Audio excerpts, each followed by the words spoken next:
press the bell icon on the YouTube app and never miss an सभी को जय हिंद दोस्तों, आप सभी का हार्दिक स्वागत है जय हिंद रिएक्शंस पे। तो आज हम आपके लिए एक स्पेशल और एक जबरदस्त वीडियो लेकर आए हैं जिसमें आप देखेंगे बहुत ही मशहूर पत्रकार रोहित शर्मा जी को और उनके स्पेशल गेस्ट होंगी भारत की बेटी और सुप्रीम कोर्ट की लॉयर नाजिया इलाही खान जी, जो कि अपने बेबाक अंदाज के लिए जानी जाती हैं। तो ये वीडियो बहुत इंटरेस्टिंग होगी, इसे अंत तक देखें और चैनल पर नए हैं तो चैनल को सब्सक्राइब कर दें ताकि आपको इसी लेटेस्ट और इंटरेस्टिंग वीडियोस देखने को मिलती रहे। जय हिंद, जय भारत। कर्नाटका में बीजेपी गवर्नमेंट हटी और कांग्रेस गवर्नमेंट आई तो जो टेम्पल्स के रेनोवेशन के लिए फंड्स थे वो रोक दिए गए।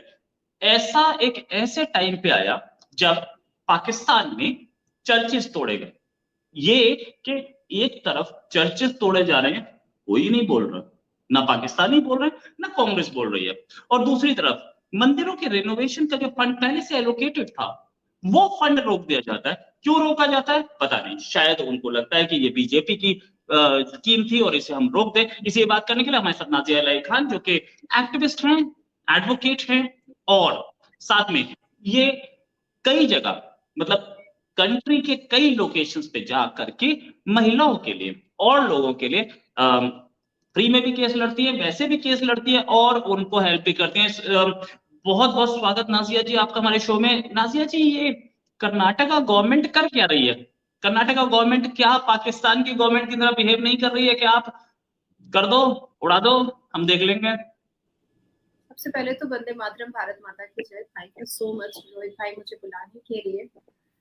देखिए, सदियों से ये बात हम सब जानते हैं, हमारे पुश्त दर पुश्त पूर्वज जानते हैं और बचपन से हमने सुना है कि the temples have great importance in Indian culture. हमारे भारत की संस्कृति, सभ्यता, भक्ति, संस्कार, ये सारी चीजें जो है वो टेम्पल से जुड़ी हुई है। अब आपने जो बात कही है कि भाई रेनोवेशन के जो फंड्स हैं वही कांग्रेस वालों ने रोक दिया है, तो भाई 1966 में तो इंदिरा गांधी जी ने ऑर्डर ही कर दिया था ना हिंदू साधुओं को स्लॉटर करने की।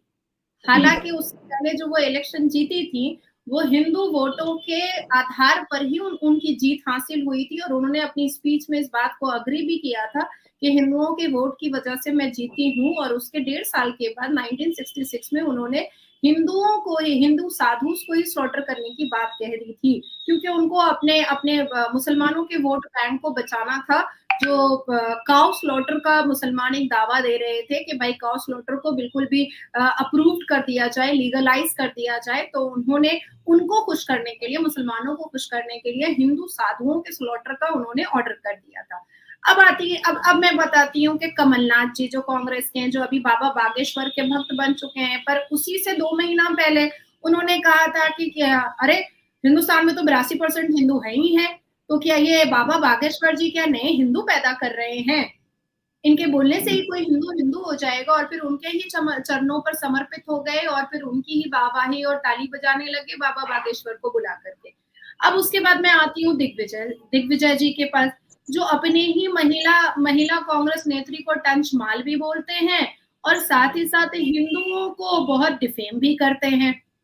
कांग्रेस के युवा नेता है सुशील शर्मा जी, जो अपनी ही बीवी का बोटी काट देते हैं। बहरहाल अभी तो वो केस कानून में है और सब जुडिशियल मैटर पर हम कांग्रेस और टीएमसी की तरह तो मीडिया ट्रायल नहीं कर सकते हैं, पर ये बात तो है ना कि उन्होंने अपनी ही वाइफ की बोटियां कर दी थी और जला डाला था। तो देखिए, कांग्रेस में हमेशा से एक हिंदू विरोधिता दिखाई दी है। देखिए, इतने बड़े एक्टर दिलीप कुमार जी, उन्होंने एक मीडिया के सामने अपने प्रोग्राम में ये बात कह दिया था कि इंदिरा गांधी जी ने पंडित जवाहरलाल नेहरू के सामने इस कदर बॉलीवुड को डिफेम किया, इस कदर मलाइन किया कि मुझसे रहा नहीं गया, तो मैंने उनको जवाब देना स्टार्ट किया।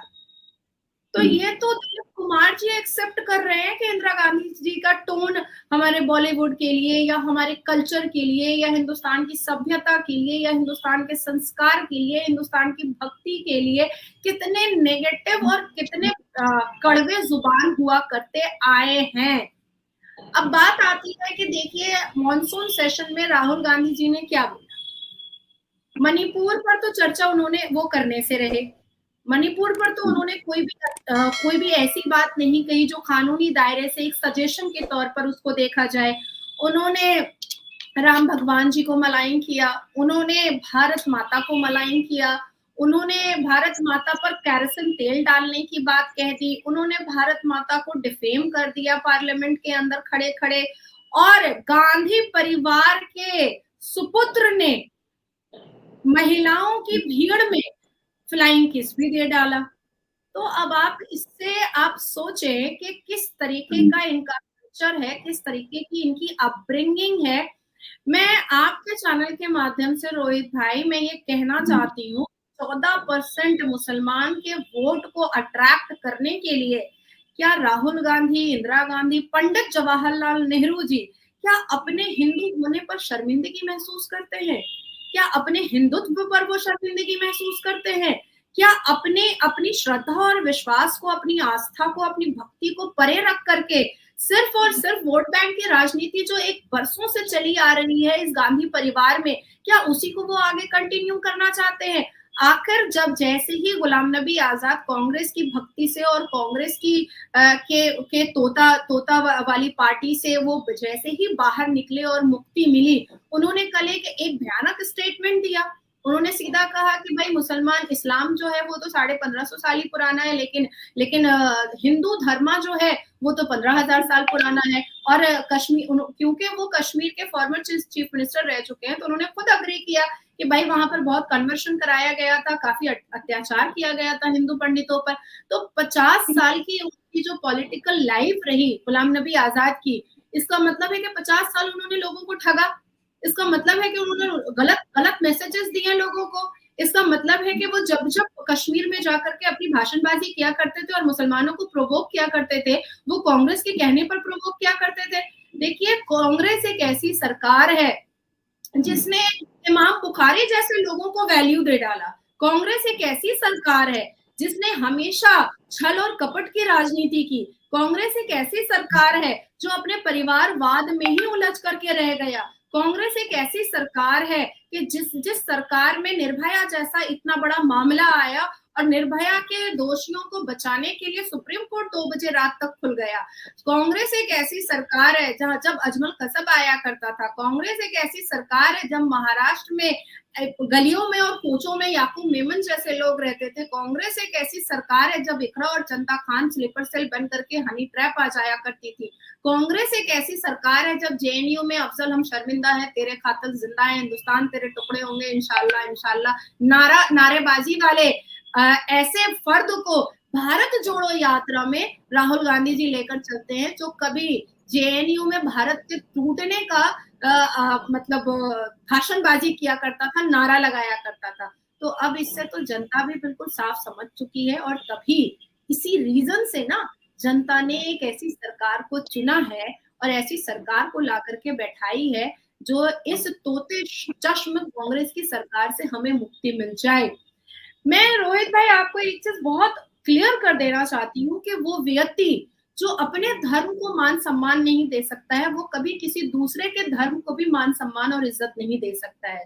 एक शख्स, आप रोहित भाई हिंदू धर्म से हैं, आप सनातन धर्म से हैं, आपने भगवत गीता पढ़ी है। अगर आप अपने भगवत गीता को, अगर आप अपने रिलीजन को मान सम्मान नहीं दे पाएंगे, तो शायद आप किसी और धर्म को भी मान सम्मान नहीं दे पाएंगे, जिसका जीता जागता मिसाल गांधी परिवार है। ये लोग उलझ कर रह गए हैं कि आज भी नेहरू जी वो लाइटर से सिगरेट जला जला करके दे रहे हैं फॉरेनर महिलाओं को, या इंदिरा गांधी जी अभी भी कंफ्यूज, अभी भी इंदिरा गांधी जी से लेकर के राहुल गांधी तक अभी तक कंफ्यूजन ही चल रहा है कि हम अंग्रेज हैं कि हम हिंदुस्तानी है भी के नहीं है। तो ये कंफ्यूजन में बेचारी कांग्रेस जो है वो मुब्तला रहती है। दोस्तों, आशा करता हूँ कि वीडियो को अपने अंत तक देखा होगा और हमेशा की तरह नाजिया इलाही खान जी का बेबाक अंदाज आपको काफी पसंद आया होगा। तो सबसे पहले मैं बात करूं कर्नाटका में कांग्रेस सरकार की, जिन्होंने हिंदू मंदिरों को जो फंड्स अलॉट हुए थे उन पे रोक लगा दिया है। वेल, आप कांग्रेस से उम्मीद भी क्या कर सकते हैं, ये वही कांग्रेस है जब वो कर्नाटका में जीती थी तो वहां पे पाकिस्तान जिंदाबाद के नारे लगे थे। और दूसरी ओर मैं बात करूं गांधी परिवार की, तो वो हम सब जानते हैं कि गांधी परिवार कितना हिंदू है और कितना वो अपने आप को सनातन धर्म के करीब मानते हैं। तो आशा करता हूं ये वीडियो आपको पसंद आई होगी। इस वीडियो के बारे में जो भी आपके विचार हैं, आप अपने विचार हमें कमेंट सेक्शन में लिखकर जरूर बताएं। हमें आपके कमेंट्स का इंतजार रहेगा। और एक बार फिर चैनल पे नए हैं तो चैनल को सब्सक्राइब कर दें, ताकि आपको ऐसी इंटरेस्टिंग और लेटेस्ट वीडियोस देखने को मिलती रहे। और वीडियो पसंद आई है तो इसे लाइक और शेयर जरूर कर दें। जय हिंद, जय भारत।